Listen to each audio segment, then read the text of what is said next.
बहुत समय पहले की बात है। एक दूर दराज के राज्य में राजा विराट का राज्य चलता था। राजा विराट एक योग्य शासक था, लेकिन उसकी एक कमजोरी थी। उसे अपने सिंहासन से बहुत लगाव था।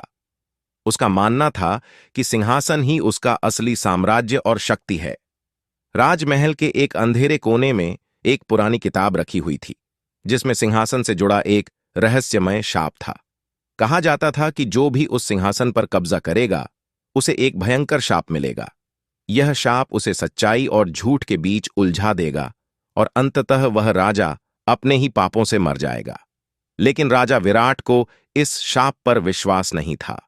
एक दिन एक संत महात्मा राज्य में आए और राजा के पास दर्शन के लिए पहुंचे। राजा विराट ने उनका स्वागत किया, लेकिन महात्मा ने एक अजीब बात कही। राजा, तुमने जो सिंहासन पर बैठकर अपनी सत्ता को मजबूत किया है, वह तुम्हारे लिए एक विनाशकारी शक्ति बनेगी। तुम अगर इस पर कायम रहना चाहते हो, तो अपने दिल की सुनो और यह शाप तुम्हारी जिंदगी का अंत कर देगा। राजा विराट हंसी में उड़ा दिया। तुम्हारा शाप मुझे डराता नहीं है महात्मा। सिंहासन पर बैठकर मैं अपने राज्य को मजबूत कर सकता हूं। महात्मा चुप रहे, लेकिन उनके चेहरे पर एक गहरी चिंता थी। वे उठे और महल से बाहर चले गए।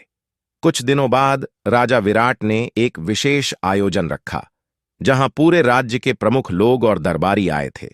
राजा सिंहासन पर बैठा और सभा शुरू की। जैसे ही उसने सिंहासन पर बैठने की कोशिश की, एक तेज आंधी आई।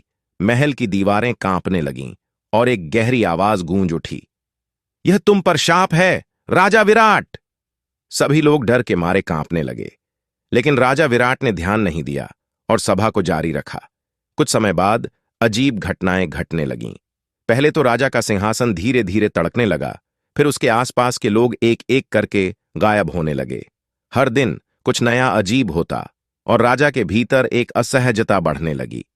राजा ने समझा कि कुछ गलत हो रहा है, लेकिन वह यह नहीं समझ पा रहा था कि यह सब क्यों हो रहा है।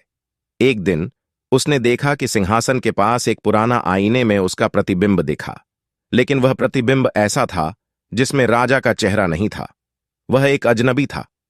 अचानक उसे याद आया वह पुरानी किताब और महात्मा की चेतावनी। राजा विराट ने सिंहासन को छोड़ने का निर्णय लिया, लेकिन जैसे ही उसने सिंहासन से उठने की कोशिश की, वह असहनीय दर्द महसूस करने लगा। उसके शरीर में एक अजीब सी शक्ति समाने लगी, मानो वह सिंहासन से जुड़ चुका हो।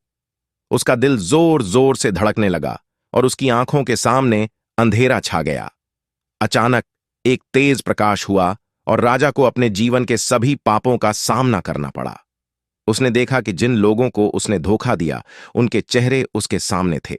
वह पूरी तरह से समझ चुका था कि यह शाप उसके खुद के पापों का परिणाम था। वह एक क्षण में ही गिर पड़ा और सिंहासन के पास उसकी अंतिम सांसों का शोर गूंज उठा। उसकी मृत्यु के बाद सिंहासन वहीं पड़ा रहा, लेकिन अब वह पहले जैसा नहीं था। वह टूट चुका था और राज्य में एक नया युग शुरू हो चुका था। सभी को यह समझ में आ गया कि शक्ति का कोई स्थायित्व नहीं होता। सिंहासन का शाप अब राज्यवासियों के दिलों में एक कहानी बन चुका था, जिसे वे अपने बच्चों को सुनाते थे, ताकि कभी कोई उस शाप से न गुजरे।